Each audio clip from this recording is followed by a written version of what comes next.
Diabetes is one of the most common, most damaging conditions that someone can have. This live is going to be dedicated to just questions and answers about diabetes, whether it's type 1, type 2, LADA.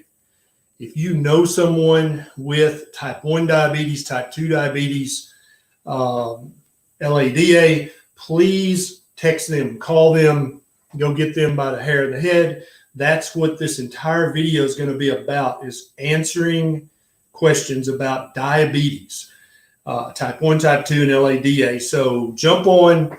If you're on Facebook, you're welcome to share this video. You can share it on your profile. You can share it on your diabetes page or in your diabetes group.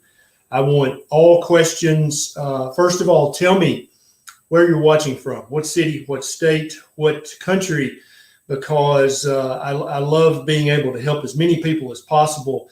And the more comments and likes and shares we get, the more people this reaches. There are diabetics in the world who have no idea that they can completely reverse their type 2 diabetes by eating a specific diet. There are type 1 diabetics who have a very high hemoglobin A1C, whose doctor tells them that's okay, don't worry about that. Just eat as many carbs as you want and match that with the insulin you give yourself multiple times a day, and everything will be okay. Absolutely untrue.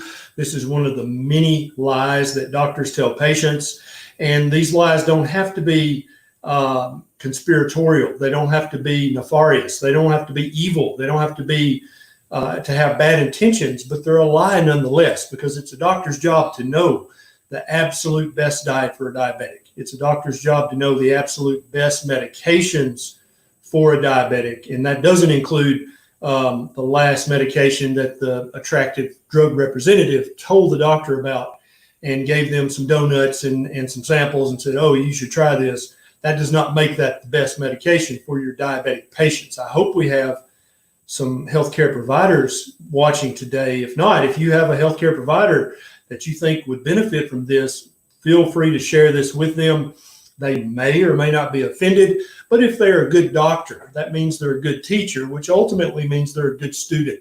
And if there's a new idea out there that is helping tens of thousands of people reverse their type 2 diabetes and improve their type 1 diabetes, then a good student and a good teacher would be interested in that, right?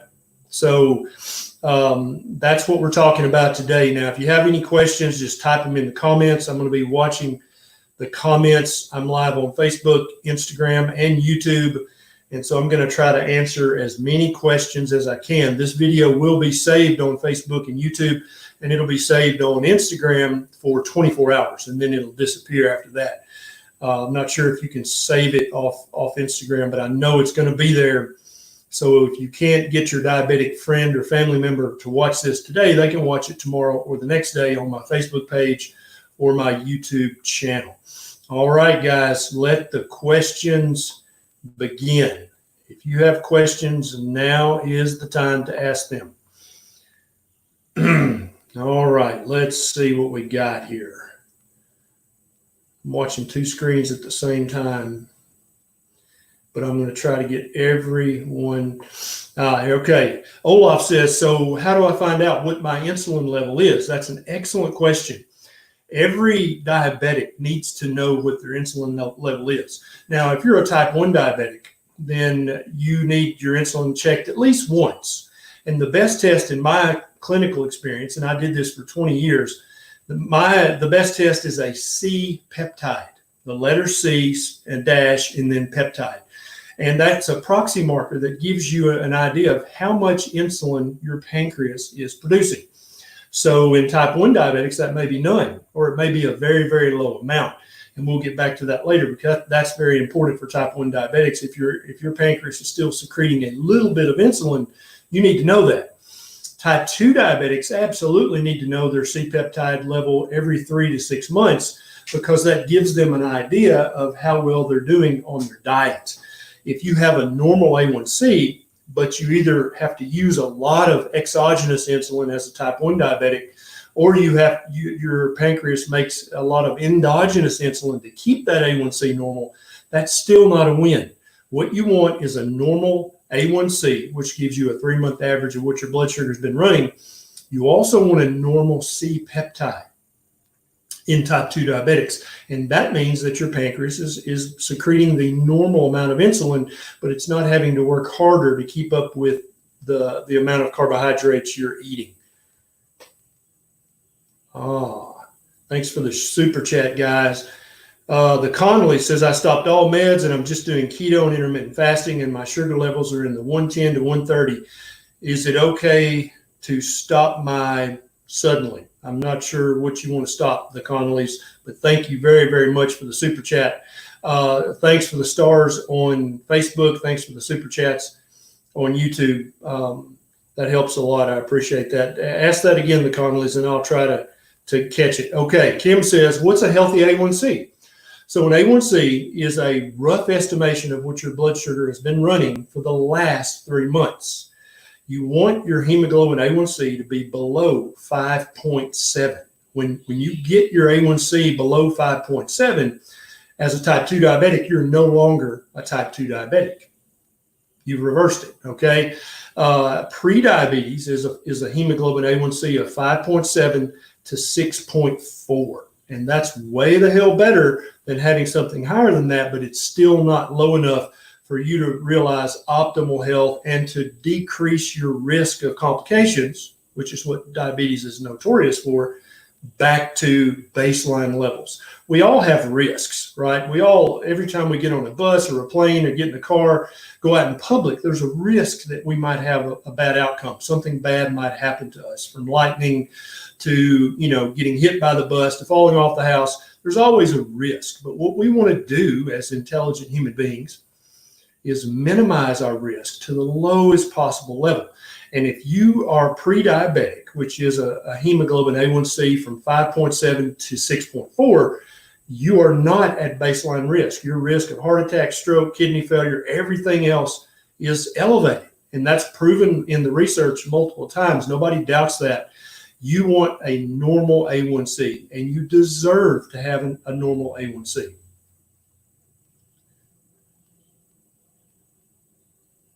Let's see what we got here. You guys are having conversations in the comments. That's totally fine. Neil says, what can I do to reverse my type 2 diabetes? That's a great question, Neil. That's exactly what I want to talk about. So type 2 diabetes is really misnamed. It's not really diabetes at all. What it actually is carbohydrate overdose syndrome. Because you can completely reverse type 2 diabetes by lowering the amount of total carbohydrates you eat each day. Some people who are young and still relatively healthy can lower their total carbohydrate intake down under 100 grams a day and reverse their type 2 diabetes. Other people have to lower their total carbohydrate intake under 50 total grams a day to reverse their type 2 diabetes. Some people have to lower it down to under 20 total grams a day or even lower than that. And I'm one of those people. I used to be morbidly obese and a pre-diabetic. And so you can imagine this fat doctor going into a patient's exam room. I'm a pre-diabetic. My rosacea's flared up. I feel terrible. And I'm saying, hey, you got to lose some weight. And so they look down at my belly and back up at my eyes. And I knew what they were thinking. They're like, physician, heal thyself. And so that's what kind of started me back to the drawing board, trying to rediscover what is the proper human diet. So, Neil, what you're going to do is lower your total carbohydrate intake. First of all, go see your doctor when it's safe to do so and convenient, and get a hemoglobin A1C checked and get a C-Peptide checked. Now, you need some other labs too, but those are the two main labs that a type 2 diabetic is going to use to monitor their progress. And so as you lower the amount of total carbohydrates you eat each day, your A1C is going to come down.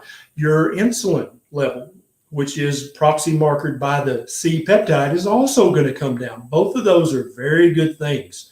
We have copious amounts of research that show that if a type 1 diabetic uses tons of insulin to keep their blood sugar normal and thus their A1C normal, or a type 2 diabetic uses lots of insulin injected to lower their blood sugar and lower their A1C, they don't really have better outcomes. They still have all the bad complications of type 1 or type 2 diabetes because the hyperinsulinemia, whether it's injected or whether it comes from your pancreas, is also dangerous. So if you're a type 2 diabetic and your doctor has you on insulin or is trying to start you on insulin, that's the absolute wrong way to go. You already have, as a type 2 diabetic, you already have hyperinsulinemia, guaranteed. When you check your C-Peptide, it's going to be high. You're already hyperinsulinemic, so your doctor, although well-meaning, is going to give you a medicine that's going to increase your risk of complications, although it will lower your blood sugar. There's no doubt insulin does that. All right, let's see. Stephen says, what's your opinion of the snake diet? I think the snake diet is one of many low carbohydrate diets that does a pretty darn good job. Some people really enjoy the snake diet. Some people don't love it that much. I think that's one of many permutations of a low carb, of a keto or a carnivore diet that helps you. Hey, Norman, thanks for the super chat, my friend. Thank you very much. China says, what's the difference between glucose, fructose, and insulin? Great question, China. So glucose is the sugar that your body uses predominantly to burn for fuel. And your body can burn either fatty acids and ketones, or it can burn glucose, or it can burn some combination of the two. It seems that human beings are, by design, low carbohydrate animals. Now, when you're eating lots of carbohydrates, more than 100 total grams a day, your body's able to burn that for fuel, there's no doubt, but it seems like it's a very dirty fuel. You wind up, you glycate your hemoglobin in your red blood cells, and by glycate, that means it sticks to the red blood cell. It makes the red blood cell less efficient. It also shortens its life, and that's not good. You don't want that. That's not optimizing your health. At any given time, if your blood sugar starts to drop too low, your liver can make glucose through a process called gluconeogenesis. The liver can do this effortlessly at a moment's notice, and that's why people who are eating very low carb keto diets or even carnivore diets that are essentially have no carbohydrates, that's how they feed their red blood cells, is gluconeogenesis. It's a perfectly normal thing. It doesn't hurt anybody. Fructose is a sugar that's mainly found in fruit and in soft drinks. So fruit juice, fruits, soft drinks have fructose. Fructose is not metabolized the same way glucose is. Typically, it is metabolized in your liver, and then it's either stored as fat in your liver or stored as fat on your booty or somewhere else in your body. Minimizing fructose intake is a very good thing for overall human health, I would opine. Insulin is a hormone, okay? Insulin is made by your pancreas, unless you're a type 1 diabetic. It has hundreds of functions in your body, China. It does lower your blood sugar. It also is one of the predominant fat storage hormones. And so that's why a lot of you type 2 diabetics, you realize that having type 2 diabetes and being obese go hand in hand. That's because when you have chronically high insulin levels, which most type 2 diabetics have, then you're going to store more fat. And so you're going to tend to get fatter. All right. Hey, Greg, thanks so much for the super chat, my friend. Yep. Decline is right. A hemoglobin A1C is a moving 90 to 100 day average of your daily glucose average. There's a formula for that. That's exactly right. It's not perfectly accurate. No lab test, no blood test, no urine test is perfectly accurate.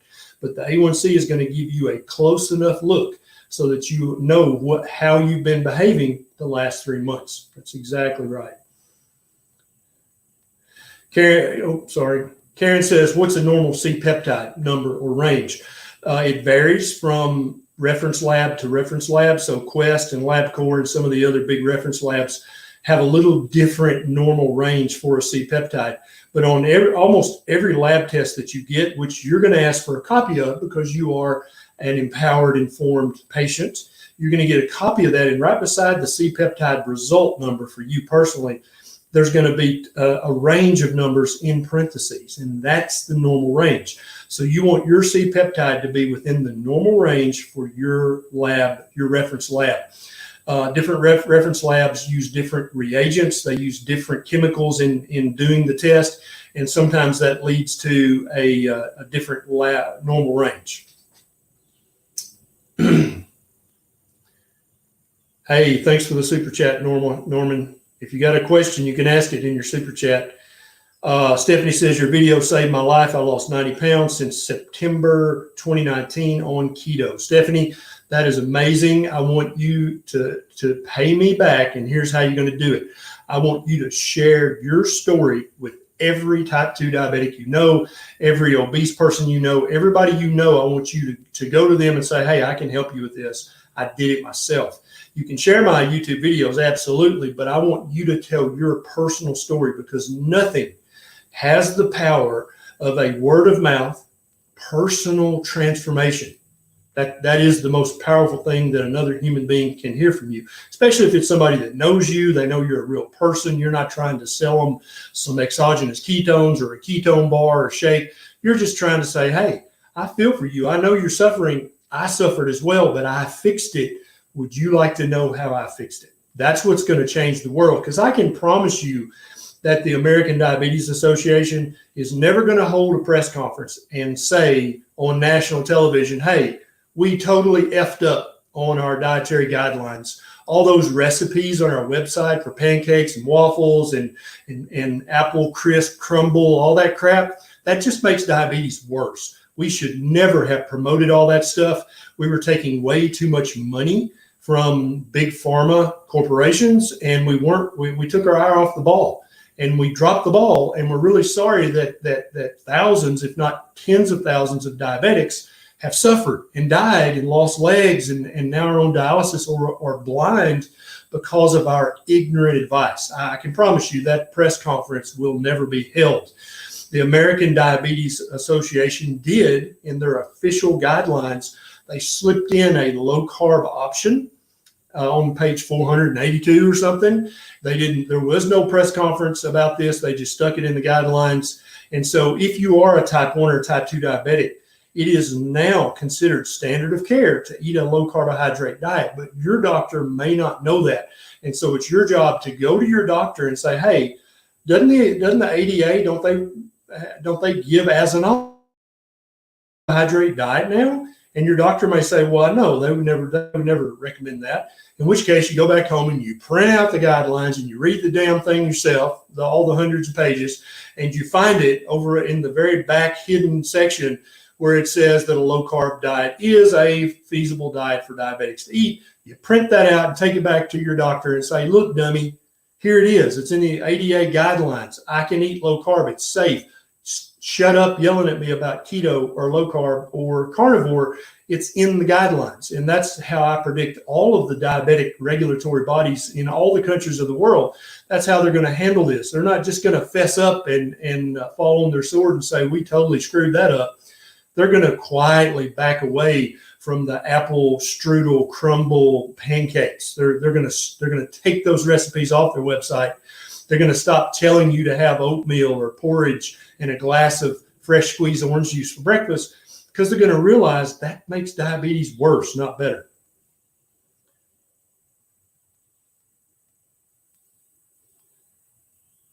Charlotte says she feels so much better on a low-carb keto lifestyle. I can't tell you how many thousands of times I've heard that. Not only are you going to reverse your diabetes if you're type 2, you're going to improve your diabetes if you're type 1, but you're going to feel better.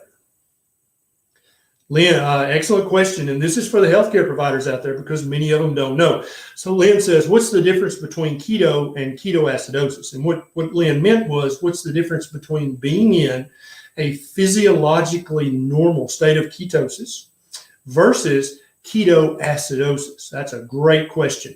So being in ketosis means that you're eating a low carbohydrate enough diet that your body is starting to produce its own ketones. Many people don't know, and most doctors don't know, that the human body can run on ketones and fatty acids as fuel.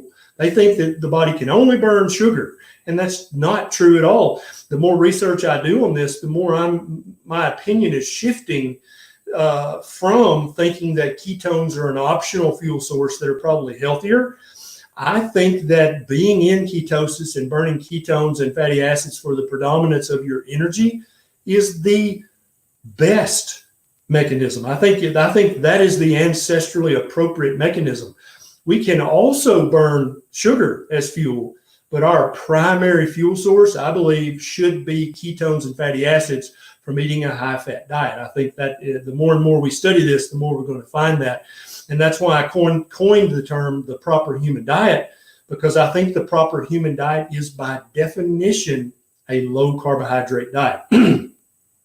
Now, I think the proper human diet is a spectrum. I don't think it's just one diet for everyone. For some people, it can be an ovo-lacto-pescatarian diet full of leafy green, dark green vegetables. For other people, it needs to be a pure fatty meat carnivore diet.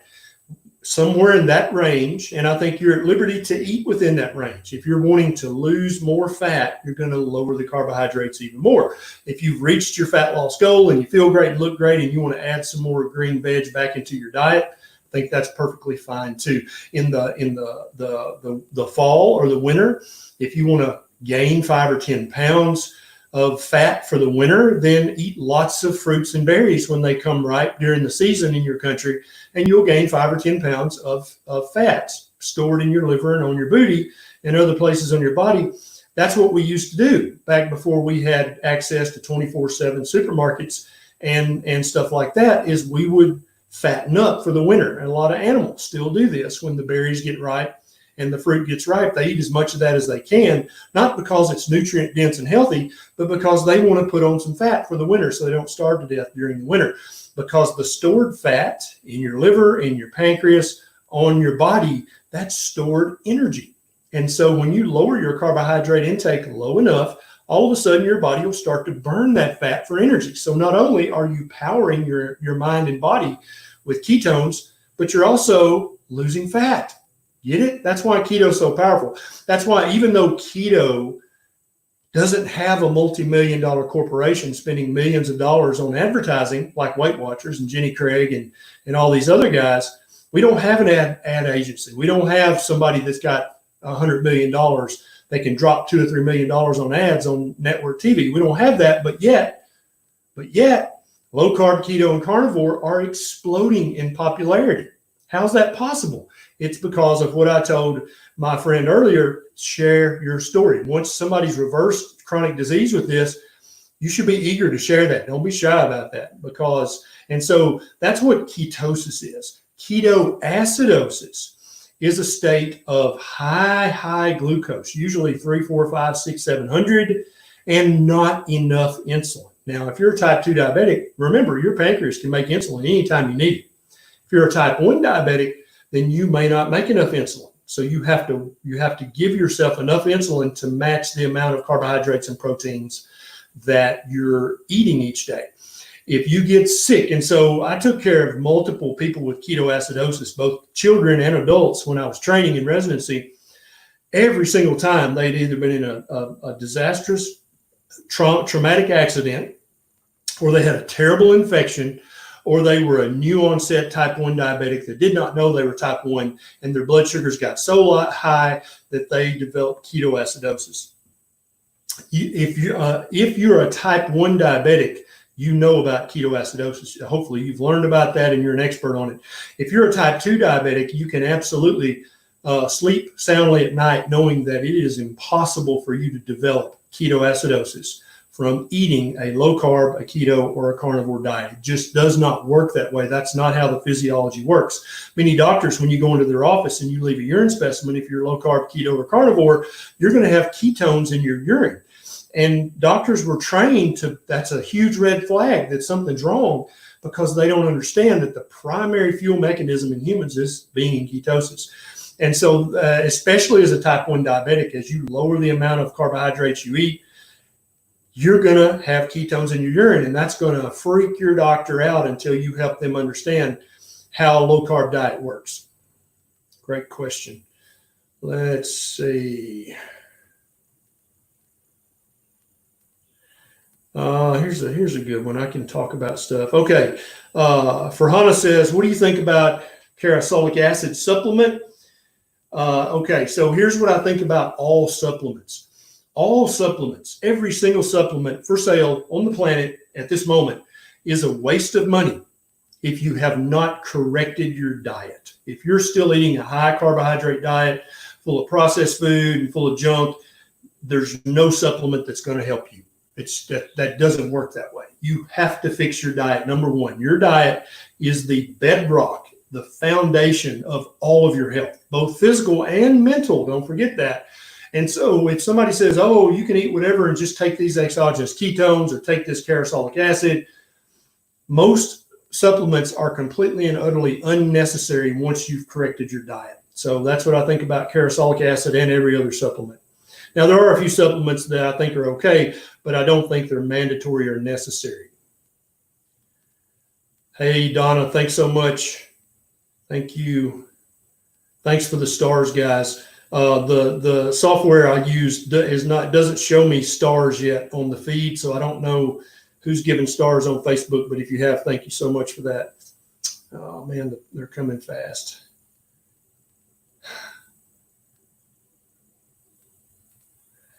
Dewana says, hey, Dr. Berry, how can I get my family who are all diabetics to get on board with me and turn their health around? Excellent question. So there's multiple things at play here. First and foremost, Dewana, you got to fix yourself. If you're overweight, if you're diabetic, if you've got fatty liver, if you've got chronic medical problems that can be corrected with diet, you need to do that. People watch you more than they listen to you. And this especially goes for your family. How many of us have come home when we were in our early 20s and say, hey, I've got this great business opportunity, multi-level marketing, and I want to sign you up, Mom, Dad, sign you up, Uncle Bruce. And they're like, what's wrong with you? This is multi-level marketing. I ain't doing that.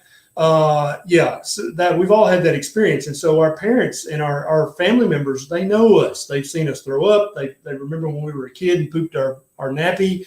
They remember all that. And so it's hard for them to just hear what you say and take your advice at face value. You've got to lead by quiet example. So first and foremost, Dewana, you got to fix yourself. Whatever, and you may already have. And if so, then that's the first step. Secondly, sometimes we have what's called powdered butt syndrome, which means that if grandpa or mom or your aunt has changed your little dirty diaper, it's hard for them to listen to you as a knowledgeable adult. You're still that little kid in their heart and mind, and you always will be. So what you have to often do is find an outside expert. So find a doctor on YouTube, find somebody on Facebook and say, hey, listen to this video.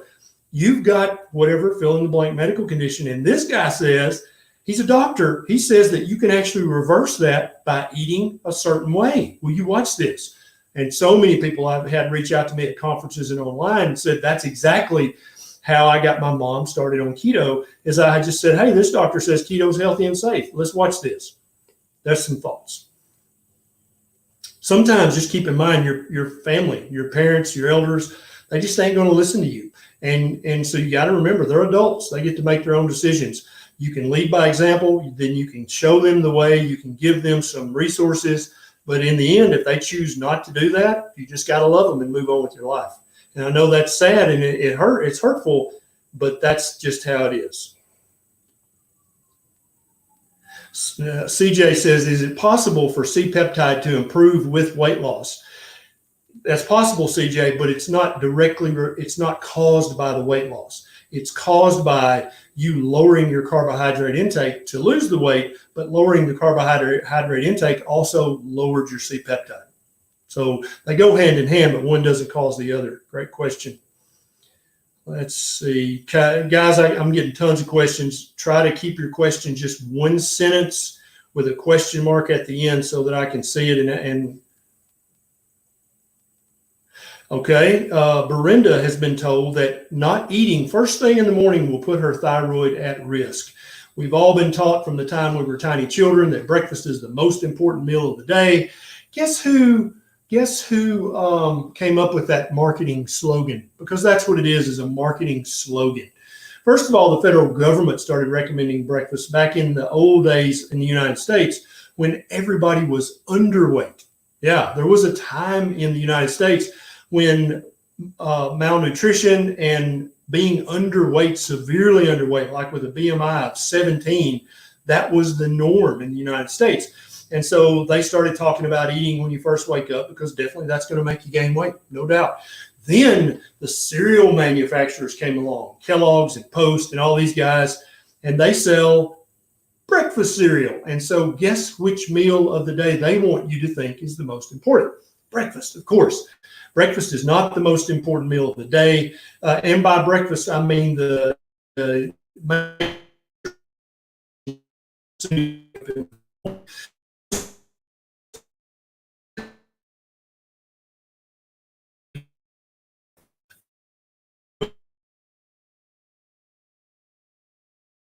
fast.